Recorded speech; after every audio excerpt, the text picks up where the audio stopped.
up, everyone? Welcome back to another episode. We are your internet historians, and in today's episode, we will be discussing the history behind the movie Green Book. Dr. Don Shirley is a world class African American pianist who is about to embark on a concert tour in the Deep South in 1962. In need of a driver and protection, Shirley recruits Tony Lip, a tough talking bouncer from an Italian American neighborhood in the Bronx. Despite their differences, the two men soon develop an unexpected bond while confronting racism and danger in an area of segregation. So, how'd you like the movie, Alec?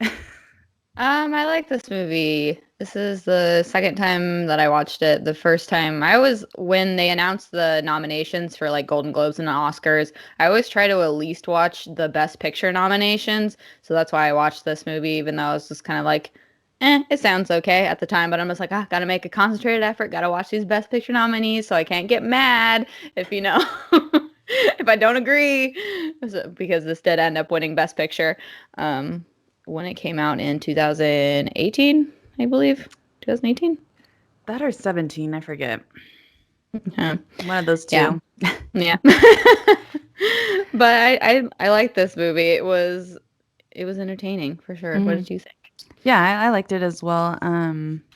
I think at first I was like, when I first started watching it, I was like, oh man, I don't know. I feel like this movie is going to be kind of boring. But then as it kind of progressed, I think it picked up and I enjoyed it. It was a good movie. And at first, well, because I mean, obviously we're going to talk about like the criticisms of it later, but at first I think that's why I guess I kind of put off watching it because I heard some criticisms about it. But Yeah. then watching it, I'm kind of not confused by the criticisms, but it's like I feel like the criticisms are of the movie are just not aligned with how I view the movie now. But yeah, because I enjoyed it, and I think Vigo, what is his name? How do you say his last name? Viggo Mortensen. Mortensen. I like him a lot, even though, oh my God, he looks so different, and obviously he sounds different in this movie, but I only know him as Aragorn from Lord of the Oh, really? Rings, so that's why I was like, oh my God, he looks so freaking different. I couldn't get over it. And Yeah, then, they said that he gained like 45 pounds for this movie because the yes. real Tony Lip was a heavy dude. Yeah. Yeah, no, he definitely was he a little chunky. But I thought it was funny because I just felt like he was almost like unrecognizable, just how he looked. Yeah. And there's only one scene where I felt like he looked like how I know him to look, and that was when they were in the jail or whatever, and his hair is all messed up. I was like, there's Strider. No. That's too That's funny. the Vigo I know. No. Um, but yeah, but I enjoyed it. I think everyone did a good job in it too. I don't know. I Yeah. believed them. Yeah, I'll hold my all my feelings for when we Yeah, talk for about the later. criticisms later. Okay, so should we just start getting into it and discussing the background? So, I'm going to be talking about the background, like information on Tony Lip and kind of how he got hired by Dr. Don Shirley. So, Tony Lip was born Frank Anthony Villalonga in 1930. As mentioned in the film, Lip refers to the fact that by the age of 8, he had earned a reputation for being able to talk his way into or out of anything. From 1951 to 1953, he served in the United States Army and was stationed in Germany. He worked at the Copacabana nightclub starting in 1961 as maitre d' and supervisor and met many famous people. He was working as a bouncer when he was hired to drive and protect pianist Don Shirley on a tour through the Jim Crow South from 1962 to 1963. Which, oh my God, when I was like researching this too, I'm like, God, I feel like for some reason it feels like so much further than like the 60s. I don't know. Like, I Yeah, don't think of that when I think of definitely. the 60s. So that's crazy. But yeah, he was married to Dolores Vanier until her death in 1999 and had two children, one of which being the writer of the film Green Book. Nick Vallelonga is his name. Mhm. And according to his son Nick, he did in fact eat 26 hot dogs in one sitting. I wanted to mention that because I feel like they kept bringing that up Important. in the movie, and his appetite was a big deal in the film. Yeah. According to Tony's son Nick, Tony was indeed racist before going on his trip with Don, but Nick says all that went away after the trip because Tony saw the way Don was treated. This included not being able to eat in the restaurants where he performed or use their restrooms. He also witnessed physical acts of violence against Shirley. So, how did this all get started? How did he get hired for the gig? Well, it happened pretty much as it did in the film, and it was actually cool because I found this article and it was like listing. Well, I found this article that linked to another article that had all these different audio clips of. I guess there was I an think I saw interview. that. Yeah, there was an interview with Don and Tony for this film, but I guess there's some drama involving around that. But basically, originally there was some other audio recordings from Shirley, but they took all those recordings down from this article.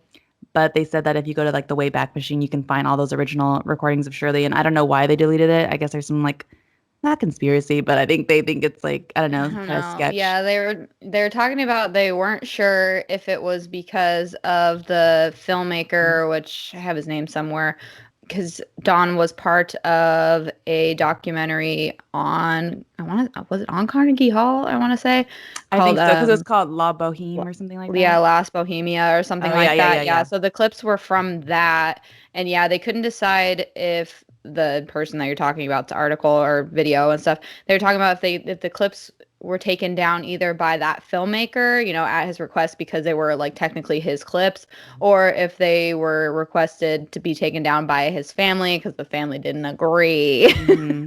But it's weird though because if that was the case from the filmmaker, then they would have taken the other recordings down too, right? Of Well, the other Tony. recordings of Tony, those were from Nick, the son. Oh, okay, okay. Yeah, And because Nick brought up that he brought up to both Don and his dad that he wanted to, eventually make a movie about them, to which Don said, "Can you wait till I pass?"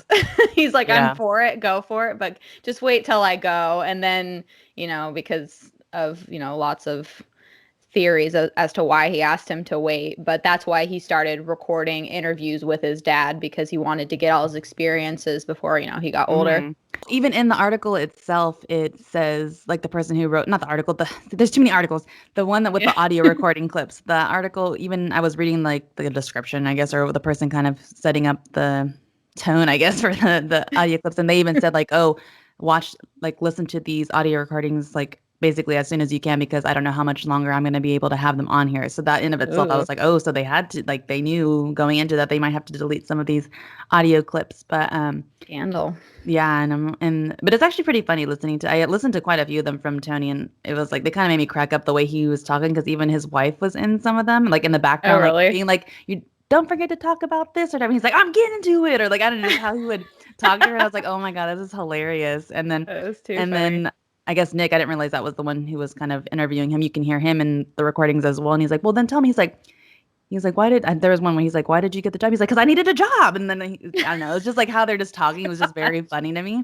And just like, yeah, like Yeah. how like that Italian stereotype, how you think of that's Yeah. exactly like how he talked. And it was just pretty funny. And that's why I think Vigo did a good job too, because I think he like pretty much embodied like those recordings.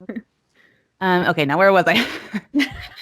So yeah, so in one of these recordings is one I listened to because he actually asked him like, how did it all get started and how did you get hired? So Tony said that he got a call asking if he was interested in being a chauffeur, which he replied that he was, of course, interested. He went to the interview, which was in Carnegie Hall, or more like above it, like again in the film. He stated that Don asked him questions like if he was married and had kids. Even the part, so the part where when he's about to go in, there's like an Asian man who walks out. I guess that he was even pretty correct because I think that was who Don was kind of originally leaning towards because he had a lot of experience. But and I guess because he was a valet, that guy also did things like get his clothes ready and stuff like that. But basically, Tony was like, "I'm not a valet. I'm not gonna get your clothes ready. I'm not gonna like whatever do all this stuff." He's like, "But if you need someone who's gonna look after you and take care of you, or like and do all that type of stuff, I'm your guy." And then about a week later, that's when Tony got the call that he got the gig. And then pretty much about a week after that, I think, or no, maybe pretty soon after that, that's when they set out for the tour. So I thought that was pretty cool that it's pretty much, I mean, exactly like it. And it was actually cool for me once to finally get my information from like the person's mouth themselves instead of articles Yeah. like so and so said this. And I'm just like, I can actually hear it myself this time. Yeah, that's totally true. Donald Walbridge Shirley was born on January 29th, 1927 in Pensacola, Florida, to Jamaican immigrants Stella Gertrude, a teacher, and Edwin S. Shirley, an Episcopal priest. His mother, which he doesn't really talk about many people in his life in the movie. He's very reserved, but he does talk fondly of his mom, but she passed away when he was 9. Shirley started to learn piano when he was 2 years old. By age 3, he was playing the organ. In 1936, Shirley was invited to study theory at the Leningrad Conservatory of Music in the Soviet Union. Upon returning to the United States, he briefly enrolled at Virginia State University and Prairie View College, then studied with Conrad Bernier, and Thaddeus Jones at Catholic University of America in Washington, D.C., where he received his bachelor's degree in music in 1953. According to the New York Times, Don Shirley was known to friends and audiences as Dr. Shirley. He was indeed intelligent, but he had never been to graduate school. It's believed that his title may have been in reference to his 2 honorary doctorate degrees that he had. So that's why he has that nickname. It kind of threw me because they called him Doc Shirley for like the longest time. And then when he would go to his performances, they would introduce him as Donald. And I'm just like, where do you get Doc and Donald from? This is like, what is his real name? His birthplace was sometimes incorrectly given as Kingston, Jamaica, because his label advertised him as being Jamaican-born. According to some sources, Shirley traveled to the Soviet Union to study piano and music theory at Leningrad Conservatory of Music, which he mentions in the movie. According to his nephew, Edwin, which Edwin's got opinions too. His second label falsely claimed that he studied music in Europe to make him acceptable in areas where a black man from a black school wouldn't have gotten any recognition at all. So there's a couple times where his record label kind of gives him a persona so that he can, play to, I guess, higher class audiences, which also has to do with his style of music, which I will kind of get into. So in 1945, at the age of 18, Shirley performed at the Tchaikovsky B-flat minor concerto with the Boston Symphony Orchestra. A year later, Shirley performed one of his compositions with the London Philharmonic Orchestra. In 1949, he received an invitation from the Haitian government to play, I'm not going to go with all of that because it's in French, for the Haitian government, followed by a request from the president and archbishop for a repeat performance the next week. Discouraged by the lack of opportunities for black classical musicians, Shirley abandoned the piano as a career for a time. He studied psychology at the University of Chicago and began work in Chicago as a psychologist. There, he returned to music. He was given a grant to study the relationship between music and juvenile crime, which had broken out in a post-war era of the early 1950s. Playing in a small club, he experimented with sound to determine how the audience responded. The audience was unaware of his experiments and that students had been planted to gauge their reactions. At Arthur Fiedler's invitation, Shirley appeared with the Boston Pops in Chicago in June 1954. In 1955, he performed with the NBC Symphony at the premiere of Ellington's Piano Concerto at Carnegie Hall. He also appeared on TV on Arthur Godfrey and His Friends. Shirley's first album was as a leader was Tonal Expressions for Cadence Records. It reached number 14 on Billboard's best-selling pop albums chart in 1955. During the 1950s and 60s, he recorded many albums for Cadence, experimenting with jazz with a classical influence.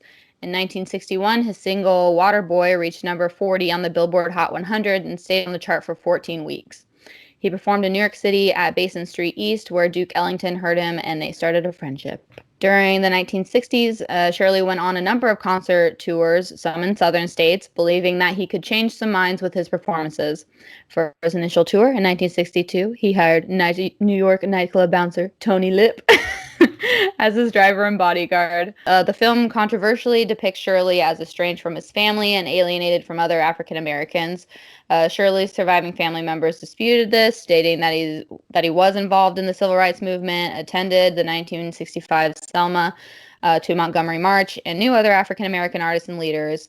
He had 3 brothers, and according to his family, kept in contact with them. Arthur David Hajdu, who met and befriended Shirley in the 1990s through composer Luther Henderson, wrote, "The man I knew was considerably different from the character Ali portrayed with meticulous elegance in Green Book. Cerebral but disarmingly earthy, mercurial, self-protective, and intolerant of imperfections in all things, particularly music. He was as complex and uncategorizable." In late 1968, Shirley performed the Tchaikovsky Concerto with the Detroit Symphony. He also worked with the Chicago Symphony and the National Symphony Orchestra. He wrote symphonies for the New York Philharmonic and Philadelphia orchestras. He played as a soloist with the orchestra at Milan's La Scala Opera House in a program dedicated to George Gershwin's music. Russian-born composer Igor Stravinsky, who was a contemporary of Shirley's, said of him, his virtuosity is worthy of the gods. So yeah, as I mentioned earlier, in the 1980s, Tony Lip's son, Nick Vallelonga, told Don Shirley and his father, Tony, that he wanted to make a movie about their experiences together. Shirley told him to do it, but to wait until after he was no longer around. Quote, you should put in everything your father told you and everything I told you, Nick recalls Shirley telling him. You tell exactly the truth, but you're going to wait until I pass. Nick believes that Shirley wanted him to wait because Shirley worried that telling the true story would out his sexuality. Shirley passed away due to complications from heart disease in April 2013 at the age of 86, less than 5 months after Lip died, which is sad. Sad Mhm. and I don't know, I almost said cute, not cute, but like I don't know. They died so close together, and I Mhm. don't know. It's just like it, they just keep going back and forth about their friendship, which we'll get into. But it's just like I don't know. I feel like when people, for some reason, because I feel like it's happened often, semi often, that like when people have like a close relationship to each other, and it's like it seems like the sadness or something of the other person passing kind of makes the other person go soon after type of Mhm. a thing. Who knows if they were really that close, but I I don't know. mean, It seems how I it's interpret kind of their friendship is like friends, but like I don't know, because I feel like people think, oh, they weren't friend. Like I think it's like more like on the acquaintance side, but it's like you can still be pretty friendly with an acquaintance. Like you know what I'm saying? Like I yeah. think it's like they're adults. Of course, they're not gonna be like hanging out every weekend or something like that. So I feel like that's why people are like they're not friends. But it's like yeah, just because you work with someone doesn't mean you're not necessarily like their buddy or anything too. You know what I'm saying? Like I don't know. I was just gonna elaborate a little bit on the when I first watched the movie and they like kind of like not really wedge in there, but there are like a couple instances in the movie where they like allude to him being gay or him having a gay experience or whatever. But then I'm just like, is this really true or is this another, Beautiful Mind situation Mm. or like Mm-hmm. whatever where they just kind of like find something. So I had to look a little further into it. So, as Doc mentions in the movie, he was married to a woman. He pronounces her name as June, but it's written as Jean. So I'm not quite sure if they changed that for the movie or if that's just how it's read. He's married to Jean C. Hill in Cook County, Illinois, on December 23rd, 1952. But they later divorced. He says Jean and I got divorced, which is this is him speaking in that documentary. Oh, I have it here. It's Lost Bohemia. That's what the documentary is called. It had nothing to do with love. It had nothing to do with lust. It had to do with the fact that here I had the opportunity to have a career, and God knows that's just something I'd always wanted, trained for it all my life. I didn't have the constitution to do a husband act as well as a concert pianist act because I was dead set on being that, or on being what I had been trained all my life to be, which is pretty much what he says word for word in the movie when he's talking to Tony about it. Like in the movie, a state trooper called Tony Lip and he came down to the YMCA. However, the real Tony Lip didn't mention that he found Don Shirley handcuffed naked to the shower with another man beside him. Instead, he said that when he arrived, Shirley told him that he had hit on three guys, but he didn't offer any more details. The two state troopers did want to arrest Shirley, but according to Lip, he bribed them. I said, before we go through anything, maybe we can straighten it out. I want you to get yourselves a couple of suits. I got $200 and I gave them that. He said they were hesitant but accepted the offer and let Shirley go. And it's true that Shirley was upset that Lip had bribed the two state troopers. And then from a Time article, I had Don Shirley never came out that he was gay. It was never spoken of, says Nick Vallelonga. The YMCA scene in the movie was pretty much the only time his dad had ever really been around, I guess, been around his sexuality, then so. Well, and then that's the speculation, right? About why he said to make the film after he passes away. Yeah. Yeah, exactly. Okay, so obviously the movie is called Green Book, and you see little moments of the Green Book, but I feel like, I mean, personally, I thought it was gonna have to do more with that green book than what it Yeah. actually was. So I think they were a little, what is it, misleading, I guess, on that a little bit. And I think that is again one of the criticisms that the film got as well, is that they kind of don't they titled it Green Book, but they don't really ever talk about the Green Book or what it, I mean, they do, but it was like in passing kind of a thing, a couple of sentences. So I just wanted Hmm. to kind of give some background information on what the Green Book was and how it was used during that time frame. So the writer, or like I guess the publisher, the guy who was behind the Green Book, on Hmm. their first publication, they said, "There will be a day sometime in the near future when this guide will not have to be published. That is when we, as a race, will have equal opportunities and privileges in the United States. It will be a great day for us to suspend this publication, for then we can go wherever we please and without embarrassment."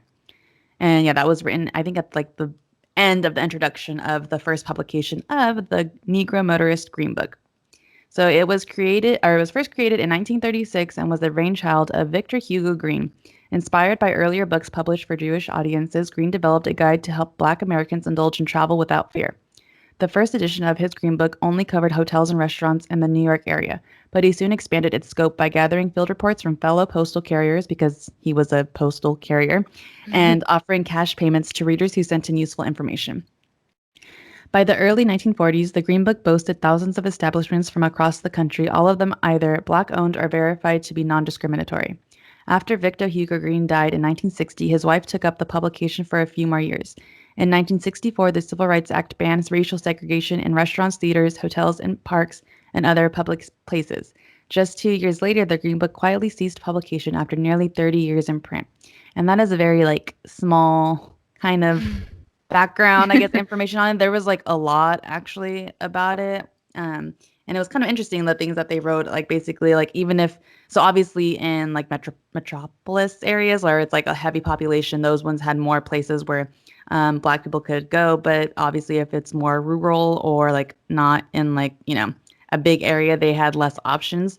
But in Hmm. instances like that, they would list people who basically like a home that someone could visit, like go to if they needed to. So if it was like, I don't know, and I don't know, wherever random place, and they're like, this lady will let you stay at her place for a night or something like that. So they did stuff like that, which was really interesting. And so they listed like, yeah, all kinds of different things like that that the book did. And I don't know, it's really cool. I feel like I know I've heard of the Green Book in some other type of media that I've watched, like a film or a TV show or something. I can't remember which, but it's pretty interesting because I had never heard about it. And I don't know, it's like just a cool piece of history that I feel like doesn't really have that much, what is it, like spotlight on it. Yeah.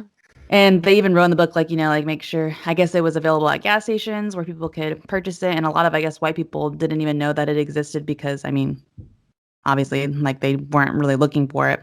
But a lot of like Black people, especially if they like traveled for like businesses or anything like that, they would pick it up and just keep it on them at all times. And eventually, they even had it to where they listed like cruises and stuff like that, or even like international places like Paris, I guess, was like a rising one that they were kind of getting more involved with too, to set up places for Black people to know where they can stay and stuff like that. So it was pretty cool. They didn't really spotlight it as much as, I don't know, they let it to seem like they was going to be spotlit in the film, but they mentioned it. Yeah, I was reading that because they stay, or at least Doc has to stay, and like I think like was it one or two different places that are kind of really shady and not great. And I was reading that this isn't really correct to if they got this place from the Green Book, because the Green Book did list more like higher end and like acceptable places to stay. So from what I was reading, it was kind of interesting that they had this, rundown place that Doc had. And I don't know if that's what they did, just to make it more like polarizing of like where Black people were allowed to stay in the South as opposed to white people, if they're just trying to give a distinction or whatever. But they did think that if they got that place from the Green Book, that wasn't really factually correct. And so it would really depend on like where the record label put him, or if Tony booked it himself.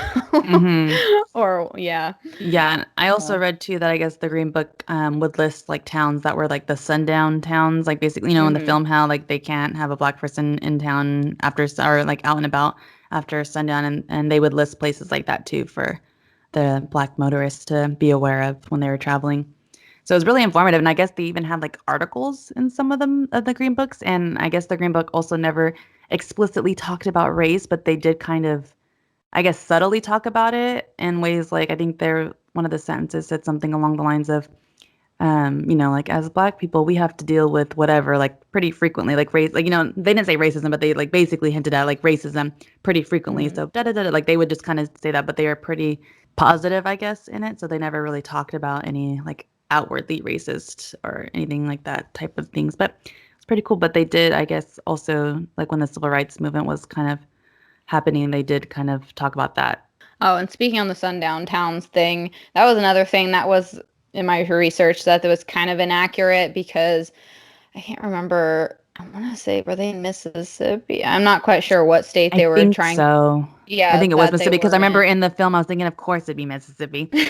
Yeah, but from what I was reading, technically there are still some towns that are sundown towns, which I feel like that was kind of like a 13th, was it 13th Amendment type of a thing where it's just like, oh, they just haven't changed it because they never really enforced it type of a thing. So there are technically some towns that are still sundown towns, but even though the South was the way that it was, there really actually weren't that many sundown towns in the South. So the article that I was reading, I guess they were saying that there were maybe only like there were maybe like only 100 towns or whatever in the state compared to like Indiana, where Indiana had like 400 sundown towns.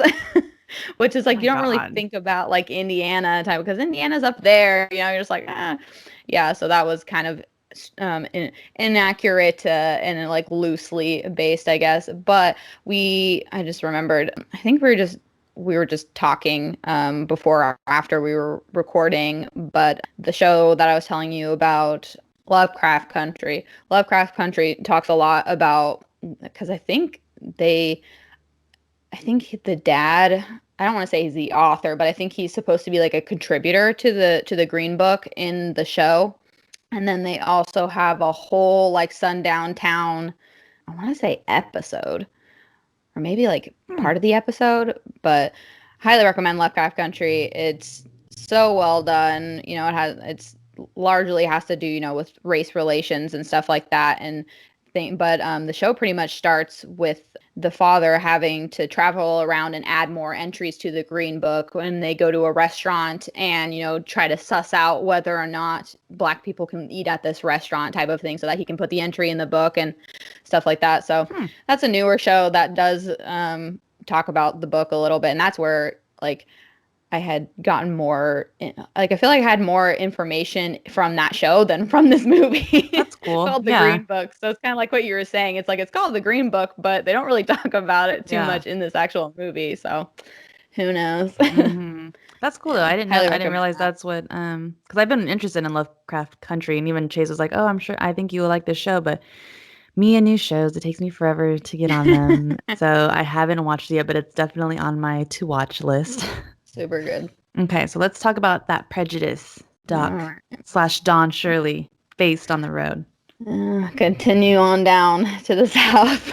Yeah. So we had just like I just jotted down some because I feel like whenever, there's a movie laid out like this where they like go to a bunch of places or have a bunch of experiences, I'm really just like, well, did that really happen? Did that really happen? Yeah. So when I like put down, oh, the prejudice that Doc faced on the road, I'm like, well, did this really happen? So I got to just put down some talking points. Pretty much from my research, because Nick talked to his father, Tony, a lot of it, well, so this is kind of where I got kind of conflicted on whether or not, because it says based on a true story, and I think this is kind of where the argument of Shirley's parents' family comes in, is that this movie is very much told based off of Tony Lip's experiences, and if, which obviously I would think that Vigo's portrayal of Tony and Tony's son's Nick's, written portrayal,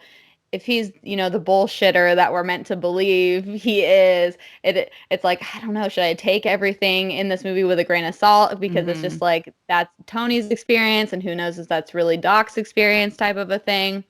So Well, I from my mean, research, for sure. I mean, yeah, Tony's experiences are going to be different because he's white yeah. and and Shirley is Definitely. black, so yeah.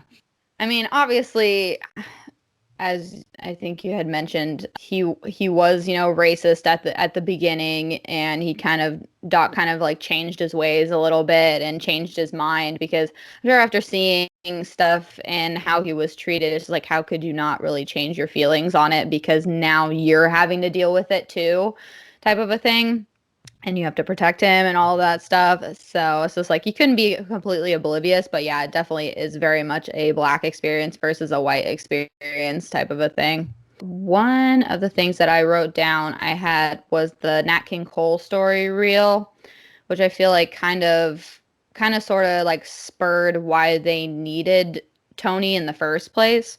So did Don Shirley play at white only theaters? Yes, Don Shirley's Southern tour depicted in the movie had been booked by Columbia Artists, his management company. He indeed found himself playing at whites only theaters and parlor rooms. Safety was a concern, as only six years prior, in 1956, Nat King Cole had been assaulted on stage while performing for an all-white audience in Birmingham, Alabama, which I said was recounted in the movie and kind of why they felt like they needed a bouncer type of guy to protect him, more than just a driver. So I thought that was interesting because I had never heard of that story with Nat King Cole, and I was just like, that is, I don't know, it's just, which I don't know, we may talk about it again, but it's just that I think Don brings it up too, where it's just like he didn't want to be, a classic black entertainer. He wanted to be more than that. He didn't want to be not really a persona, but he was talking about how, how all those jazz musicians, they like put their glass on the piano and they're smoking while they play and stuff like that. And you very much see that it's just, which they end up and at towards the end of the movie walking out of the performance because or walking out of the restaurant because it's just like they don't want to treat black performers as people. It's very much just for the entertainment. So it's like you need to play, but also I'm not going to serve you because you're only here to like do this service. I'm not going to serve you type of a thing. And that's just whack. It's just it like, makes Mhm. me so mad. And it's just, Yeah. but you can see that in many instances in the movie where it's just like they very much are like you're here to serve us type of a thing and Mhm. that's just I have my feelings. And I mean, I think that's the whole, like, thing too in the film was where I feel like he was too much trying to with his, like, the way he presented himself, I think he was trying to, like, be the one that changes white people's perception of black people, but it's like it just wasn't I mean, like they're just racist people. It's like, you can't really reason with crazy or and stupid. So Like the whole thing and with the fried chicken dinner and stuff. yes. And then I tried to look into whether or not his band was treated differently than he was, and I couldn't really find anything specific. Pretty much just, I mean, pretty much how it played out when they were in Birmingham, how like they were seated and served, but then when Dawn tried to join them, that's when things got heated type of a thing, which I guess makes sense because, they were what was he? Was he Russian? Was the celloist? I don't know. One But either way, was they were white passing, so Hungarian. One was oh, Hungarian okay. and the other one was also Italian. Yeah. So yeah, so I couldn't really find anything if like they were ever, but I think it just really just comes down to the color of their skin. And it's Yeah, just that's definitely. The scene I was talking about earlier when they were in jail.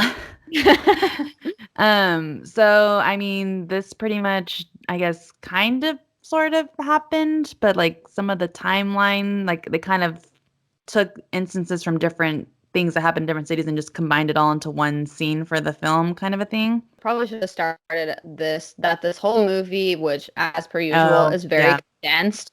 This was actually in real life, it was like a year and a half tour that he was on or that they were on together, and they condensed it into what, 2 months, I 2 months, think. yeah. So Mhm. yeah, so a lot of the states and times were changed, but it's all loosely the Yeah. same anyway. So I mean, I think for the most part, to me, I feel like it happened pretty much like it did in the film. Just my like from what I like, I mean, this pretty much did happen. Some things are different, of course. Like Tony did not hit the police officer, and they weren't in a sundown town, Darn. but he was indeed arrested. And in an interview, Shirley says, What happened was they stopped us and charged us for speeding in a 35-mile-per-hour zone. We were going 25, okay? But they said we were going 75, and it was all pure racism. They got pissed because he was white driving me. That's what it was about. They made us turn around and come back 50 miles to McMechen, West Virginia, okay?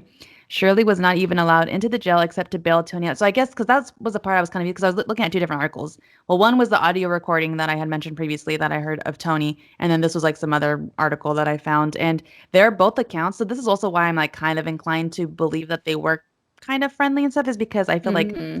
this Shirley's account and Tony's account pretty much to me match up. Like they're both kind of saying the same thing.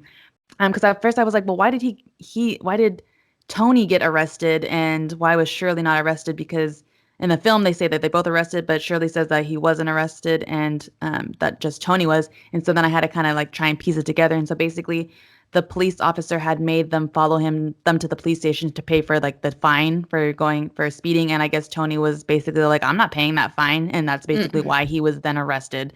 Shirley was not even allowed into the jail except to bail Tony out. He said he didn't have any cash on him, and the officers refused to accept his AAA card because it was out of state. So he asked to call a friend to wire him some money. Instead, he called Kennedy and left a message with his assistant to call him back. She contacted Robert Kennedy in Florida. Now, Robert Kennedy called the number. The damn red-faced, ugly son of a bitch of a chief of police answered the phone. He, even as dumb as he is, recognized Robert Kennedy's voice. As you recall, it was Robert's voice distinctively, with his Boston accent. When he told them who he was, they couldn't refuse him. The officer finally accepted Shirley's AAA card and let the men go. In the movie, the phone call was enough to let them off the hook, which in Tony's account, though, he doesn't like. I think Shirley kind of goes into more details on some things than Tony Yeah. does. Because in the audio recording, Tony, I don't know, I think the ending part was kind of more, where Tony's kind of more like an over exaggerator because Yeah. he was saying these things like, oh yeah, when Shirley's asked to make the phone call and the officer was like, well, who are you going to call? He said, I'm going to call the whatever Robert Kennedy's role was. I forget what it is. And the guy asked the officer was like laughing. And then Tony was like, you don't, this guy is for real. He has connections, da da da da da, or whatever. And so it's like, okay, well, Shirley didn't mention that. Tony said all that. So I don't know how true Yeah. that was. But I think for the most part, like to me, those two like accounts matched up because even Tony in his audio clip was saying like, "Oh, I was speeding," and then as he was going, he's like, "Actually, I wasn't speeding. They just said I was speeding because they saw me, a white guy, driving Shirley in the back, and they didn't like that." And that's kind of similar to what Shirley's account is saying as well. Mm-hmm. So I mean, I believe it. But yeah, it would just didn't happen exactly like it was because, like we said, it was condensed. But I think for the most part, it did happen. And oh, and then Tony said that he heard that the later on that the officer got fired, which I'm like, I don't know how he would have heard that, but Good. he like Yeah, he really. found out. Yeah, I'm like, I think he's definitely someone who kind of exaggerates stories, but I think there is still Mm-hmm. some truth to the stories he's telling because I don't know, to me it just seemed like He he says was he doesn't lie. yeah. He says he That's what I'm bullshits, saying. but he doesn't lie. Yeah, I'll say that's what I was saying. I was like, he definitely like makes it more of a He story. Yeah. embellishes. But I Yeah. think the root of the story is in essence true to me from what I Yeah. was hearing of the things and kind of seeing what Shirley was saying and then what Tony was saying in his little clip recordings of it. Mhm. The bar scene at the end of the films, I could not find anything about if that was real or have it happen. So Darn. yeah, so basically, I know that would have been cool because that was I don't know, I like that scene too where he was just like Yeah. down there. So I didn't find anything that was true, but the restaurant scene, like you mentioned, it was essentially true. Again, Tony also kind of comments on this in some of those audio recordings, but it didn't happen at the end of the tour like it did in the film, and it wasn't in Alabama. It was in Virginia, and Tony recalls, we didn't do the concert, but the people that were doing the concert, they pleaded with us. I said, I don't understand. How can you beg us to do the concert when you can't feed him? Tony Yeah, says, that's what I'm saying. yeah. Tony says, I said we're not doing it. I called Shirley's lawyer. I explained to him. He says, get out. And I guess basically after they left, the interviewer was asking, well, like, what happened? Like, what happened after then? I guess I don't know, the venue was trying to again get them to go back, but they were just like, nah. And Tony was saying that it seemed like Shirley was like kind of happy in the way that he was defending Shirley or whatever, and that Tony was saying that he kind of felt offended himself that that Shirley wasn't able to dine at the restaurant because of, like we said, he was just kind of like, how can you have him do this concert and you guys respect him in that sense, but you can't respect him enough to like let him Yeah. dine at this restaurant. And then I guess basically the record label had to pay the venue for all the money they lost from him not performing there or whatever, supposedly. Oi. Yeah. I guess the big question of the whole movie is, their relationship, if they were really friends, if they were as close as, the movie portrayed. And like we said, people kind of got opinions on both sides. Yes. So, relatives of Don Shirley have come out against the film, and the big headline always is that I believe it was his nephew, Edwin, I want to say, came out and called it a symphony of lies, quote unquote. And that's like the headline that they always run whenever you look up anything about this. I already have something to say. First of Okay. all, I saw another article that the family hasn't even watched the film though.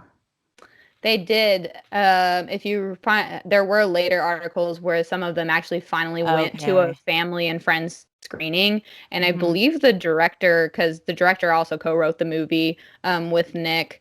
I believe he went with them to the screening and like met with them, I want to say. But yeah, that when they first started talking shit, they hadn't even seen the Yeah. movie They yet. just saw the trailer or whatever, and I'm like, come on. So, their main claim was that they were never friends, and then as we kept saying, this has since, kind of been disproved because of the audio clips that have come out with Don or Doc saying otherwise. So there. Hmm. And then Nick Lip's son, who co-wrote it, said of Shirley, he was a meticulous, well-dressed, well-spoken, well-educated man, and he was so nice to myself and my brother. He was very, very interested in my family and my father's family. That my father was a family man. He gave us gifts. I remember he gave me ice skates when I was small. Just really a special human being, a very special person. Having Mahershala play him is like beyond belief. So it sounds like he did keep in touch with Hmm. him. And And then that's and at like I the said, it's like you don't have to go to every goddamn family thing or like well, you know what I'm saying, to be friends. Like Yeah, I feel like yeah, especially an adult friendship is very much not hanging out 24/7 or anything like that. You just like, exactly. occasionally pop into your like each other's lives, you know? And then at the Toronto Film Festival, Nick also told an audience that his father continued to travel with Shirley following the events depicted in the movie. They went on for another year together and went to Canada too. So, hello, their relationship very much continued. So in the recordings, Shirley said, I trusted him implicitly. You see, Tony got to be not only was he my driver, we never had an employer-employee relationship. You don't have time for that foolishness. My life is in this man's hands. Do you understand me? So we got to be friendly with one another. I taught him English. And then, yeah, that's pretty much just kind of the quote from that saying that they were indeed buddies.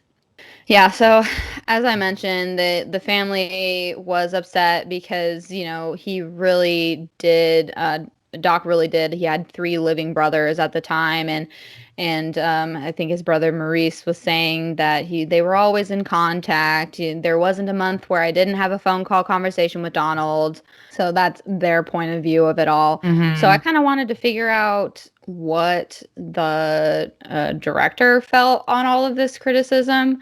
So I found I believe it's an interview with Newsweek, and they asked him, many people, rightly so, get nervous when white directors and writers make movies about race. Was that something that you talked about? And that was another thing that we kind of had written down because I had mentioned to you that when this movie came out, there were like the two big criticisms. His family didn't agree, and people were pissed that it was white writers and a white director talking about the black experience. But it's like I'm white, so it's just kind of like I don't know, like I can't like speak for all black Yeah. people, and how and their feelings, but I kind of have to agree with what the director says. So Peter Farley says, we were very aware of that. We were aware of the certain tropes, like the white savior trope, which we talked about for Blindside. The Hmm. white guy saves the black guy, as well as the black savior trope, the black guy saves the white guy. We were careful not to make this film either of those. Yes, Tony Lip saves Dr. Shirley from some earthly perils, but Dr. Shirley saves Tony Lip's soul by making him a better person. I'm sure there will be some criticism that the film is not authentic because it's not dark enough, but that's not my style. We didn't want to preach to the choir. I want a family in Wisconsin, a family in Texas, a family in Massachusetts to be able to go to this movie together. Also, when you open a movie with your hero dropping water glasses into the trash because two black workers use them, that's not going soft on racism. And believe me, we debated that scene. We thought, how are we going to recover from this? But it was the truth, so we did it. We tried to stick to the truth.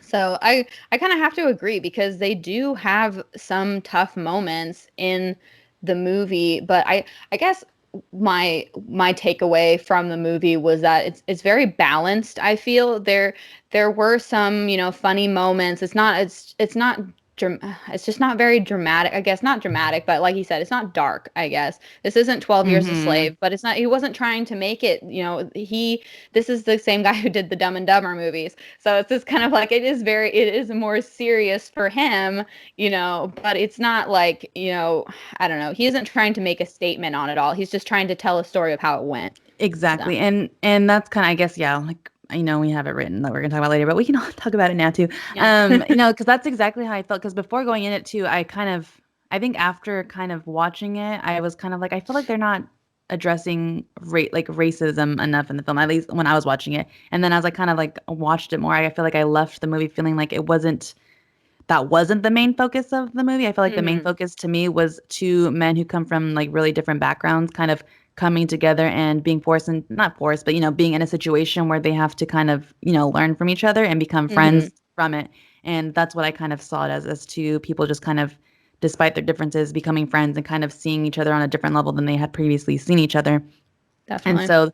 so that's when I was kind of looking more into what the criticisms were. I was like, yeah, like how you said, it's like kind of hard because it's like I can understand where the criticisms are coming from, obviously, but it's like I hmm feel like yeah, it's like I feel like that's not really what the movie was about. You know what I'm saying? Yeah, Like like trying to be, yeah. yeah, like I don't think they were trying to be like, oh, this is a film and we're gonna just because I feel like I said, I feel like there was only a few moments where racist things were happening. I feel like the most parts of the film were them in the car, obviously, talking to each other, like talking about each other's lives.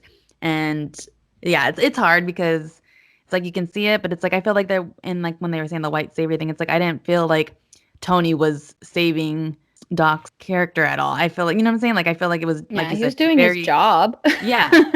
And like I didn't feel like he was saving him from anything. Yeah, I don't know. I guess I'm just like having a hard time articulating it. But yeah, I just feel like that wasn't what the intention of the film was. It was just kind of, again, just trying to show people becoming friends. And then speaking on if there was any attempt to reach out to Don Shirley's family, the director said, "We were under the impression there weren't a lot of family members, but in the last month we found out that there are a lot of family members." I feel bad about that. I wish we could have done more. To be honest, the people looking into it just didn't find them. They screwed up. But we're trying to keep in touch with them as much as possible now. They came to a friends and family screening, as did all the people who lived around Shirley on Carnegie Hall. The truth of the matter is, the story came from Tony Lip's side. I don't want to lead people to believe that every word is true. It isn't. But the big things like Shirley calling Robert F. Kennedy are true, the YMCA scene, true, all the letters, true, Carnegie Hall, true, the chicken scene, true, or at least it's Tony Lip's telling of the story. Later we got audio tapes on Shirley telling his version of the story, which was great. Hmm. So, like we were saying earlier, it very much is Tony's side, but Well, and I mean, and it's because Nick is the one who wrote it, so that's his sense. Of yeah. course, he's going to be heavily influenced by what his father says, and he's going to tell the story more from that scope. But I feel like overall, I think it was very much equal. Yeah, I guess like pretty much the most misleading thing I would say, and maybe it's just maybe they should have just titled the movie something different. Like I feel like even just like from the root of it, the movie being called Green Book doesn't really speak about the movie. Hmm. I mean, considering they mention it maybe 3 times in the whole movie. The movie is over 2 hours long. Like it's just they aren't constantly referencing it. They Yeah. aren't, being like, oh, we went to this place, as a suggestion type of a thing. Like it doesn't really have to, I mean, it does have to do with the black experience, but it's not like it's not based off of this book so much. So it's very, like I was saying, I would say it's very balanced. It's very back and forth on, Tony from, his experience and Dawn's experience. So I mean, I don't know what they would have called the movie, but I feel like a lot of these arguments could be at least mitigated a tad if the movie Hmm. was called something else.